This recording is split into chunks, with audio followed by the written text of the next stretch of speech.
Alô? Certo. Tá ok. Bom dia a todos. Bom dia aos senadores componentes aqui da Comissão de Educação, Cultura e Esporte, os demais componentes da mesa.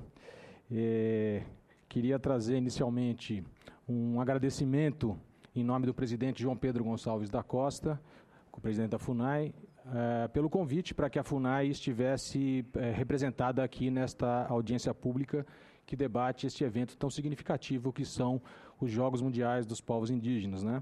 Esse agradecimento traz contido em si o reconhecimento de que, na verdade, nem haveria motivo, né, estritamente, do ponto de vista estritamente formal, para que a FUNAI estivesse aqui representada, na medida em que, como já foi abordado pelos demais oradores, os Jogos Mundiais, eles são, em primeiro lugar, um desdobramento de uma série histórica de Jogos dos Povos Indígenas que começaram em 1996, tiveram a sua 12ª edição em 2013 na cidade de Cuiabá e que são fruto de uma idealização e de um trabalho muito duro ao longo das décadas do Marcos Terena, aqui representado, do seu irmão Carlos Terena, uma iniciativa propriamente indígena, como já foi dito, e acolhido, né, pelo governo federal, por parceiros na esfera estadual, municipal. Cada uma das suas edições contou com parceiros das esferas de governo federal, estadual e municipal. E os Jogos Mundiais, então, chegam como um desdobramento dessa série, onde o Marcos Terena, o Carlos Terena, a organização, né, a Comitê Intertribal, que tem a sigla de ITC, que já foi mencionada aqui, é a proponente desta ideia, apresenta para o Ministério do Esporte. O Ministério do Esporte faz os seus esforços, faz a sua seleção da cidade-sede, a cidade de Palmas é escolhida como cidade-sede, trabalha-se na constituição de um vasto leque de parcerias, de estabelecimento de matriz de responsabilidades, na qual estão representados ITC, Ministério do Esporte, Governo do Estado de Tocantins, Prefeitura de Palmas, não é? E, evidentemente, a FUNAI, como órgão responsável pela coordenação e articulação das políticas públicas voltadas para os povos indígenas, tem sido chamada no âmbito interno do governo federal, nas reuniões aqui o Evandro fez referência há pouco, né, o secretário Evandro, nós temos sido chamados, junto com vários outros órgãos do governo federal, dada a complexidade, o tamanho, a magnitude do evento, não é? Inclusive o Ministério das Relações Exteriores, aqui representado também, estou reconhecendo aqui que não está me ouvindo, mas está aqui presente, e vários outros ministérios têm sido chamados, então, pela Casa Civil para a gente junto dar a nossa contribuição, e a FUNAI tem procurado acompanhar e dar a sua contribuição no que for necessário e possível, né, tiver ao seu alcance.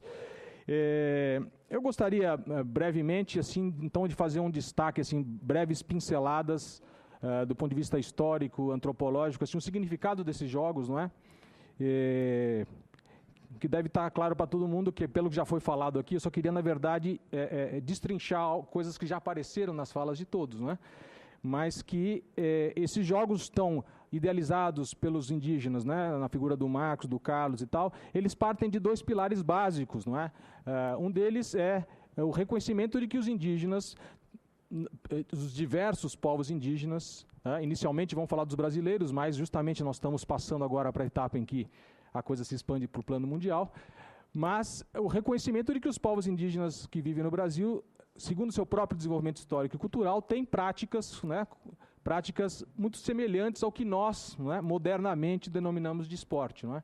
Então a gente pode citar, já foram citados aqui, os jogos de bola, especialmente o que o Marcos chamou do futebol de cabeça, lá dos povos do oeste do Mato Grosso e de Rondônia, né? Os Pareci, os Enauê, Nenauê, um jogo realmente que visualmente é muito impactante, né? Porque eles jogam com uma bola só com a cabeça e dão uns mergulhos no chão, assim, cabeceiam e levantam a bola assim, com uma habilidade incrível, né? As corridas de tora que vários povos de língua G, incluindo os xerente, não é? Sempre praticaram. É uma tradição dos povos de língua G, xerente, chavante, craô, os povos timbira, todos ali do centro do Brasil.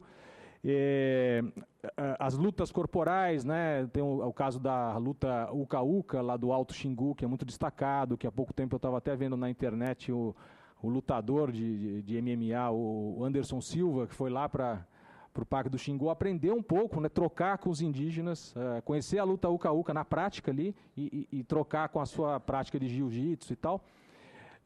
Enfim, são várias, né, essas práticas esportivas que a gente pode hoje em dia chamar de práticas esportivas, muito embora nós saibamos também, já foi falado aqui, que o componente tão forte de competição, né, quanto tem as práticas ocidentais, nas chamadas de esporte, não estão tão presentes, né, nessas práticas indígenas, quanto estão, né, a dimensão do superar o adversário, né, do recorde, de procurar sempre a vitória a qualquer custo. Não é tanto o significado central dessas práticas indígenas, mas, enfim, são práticas assemelhadas ao que nós chamamos de esporte. Esse é um dos pilares, né, dos jogos indígenas.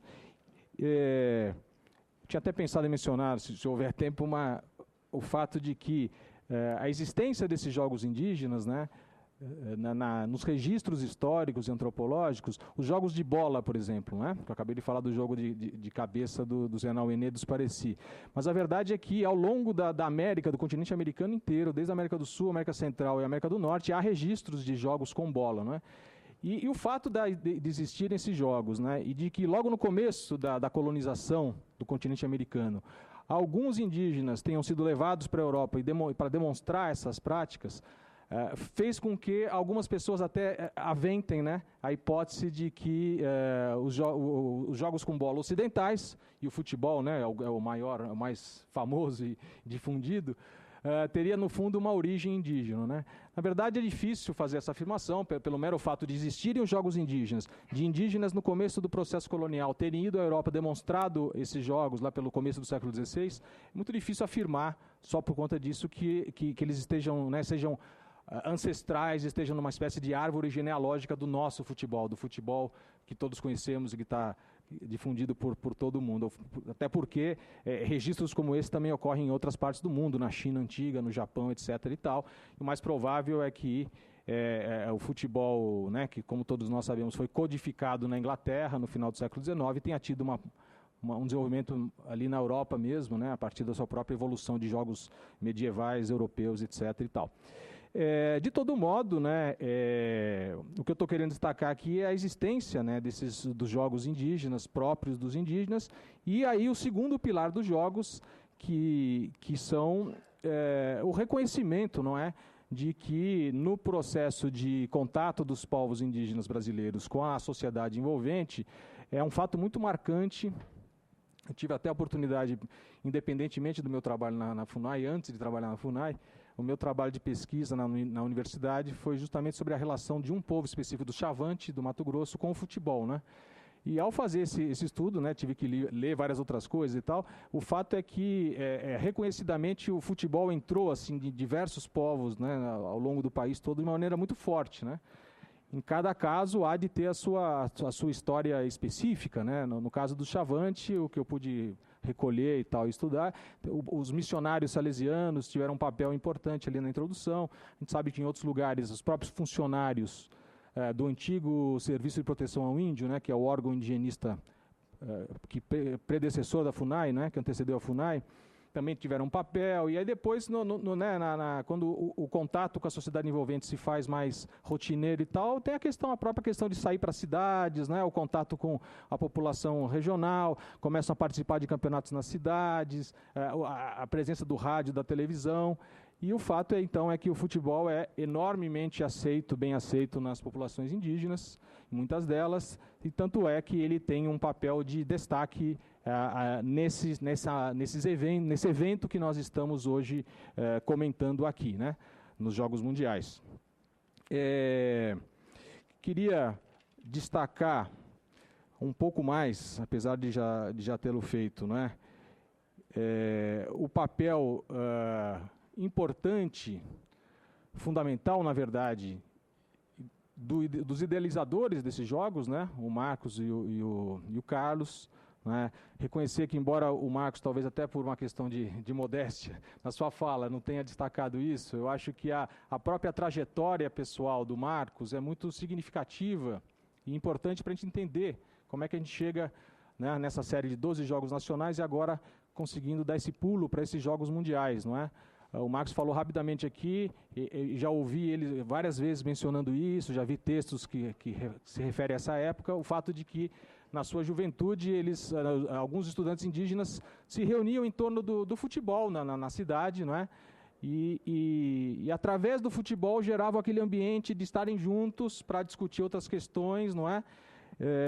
E eu acho que o esporte, na própria trajetória do Marcos, sempre teve esse papel de catalisador, de juntar os indígenas e também, ao mesmo tempo, de conseguir que os indígenas coloquem a sua voz para a sociedade mais envolvente, na sociedade brasileira e mundial, como está sendo o caso aqui agora.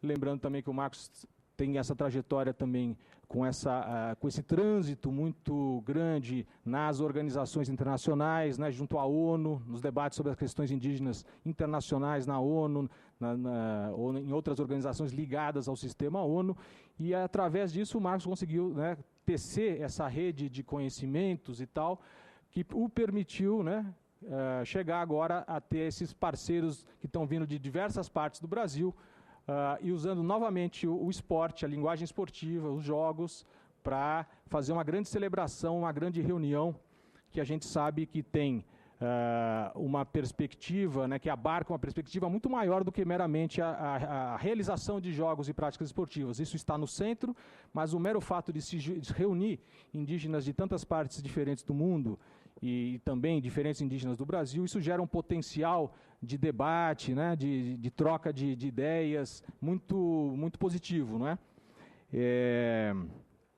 Então, já para ir chegando ao fim, né, da minha fala, dizer que também, como já foi mencionado aqui, há 2 eventos paralelos aos jogos que estão previstos. Um deles, uma feira de produtos tradicionais indígenas, não é? Capitaneada pelo Ministério do Desenvolvimento Agrário, o MDA, em parceria com o Ministério do Desenvolvimento Social e Combate à Fome, o MDS, a Embrapa e a FUNAI, não é?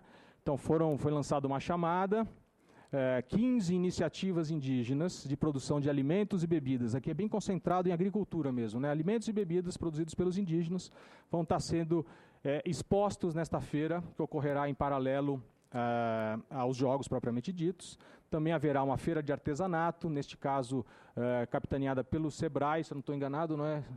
Pelo SEBRAE, não é? Fora outros espaços, como eu acabei de dizer, espaços de debate, de encontros, não é? Que vão estar sendo propiciados pela própria realização dos jogos. Então, eu acho que eu posso encerrar aqui destacando mais uma vez o papel da FUNAI de colaboração nesse processo, junto ao Ministério do Esporte, né, naquilo que for necessário e possível. Estamos juntos aí nas reuniões que estão sendo chamadas pela Casa Civil. Destacar que a FUNAI, neste ano, está também envolvida com um evento de grande magnitude, de outra ordem, mas que para a gente é muito importante, que é a realização da primeira Conferência Nacional de Política Indigenista. Já houve diversas etapas locais, agora nós estamos entrando no momento de realizar as etapas regionais, não é?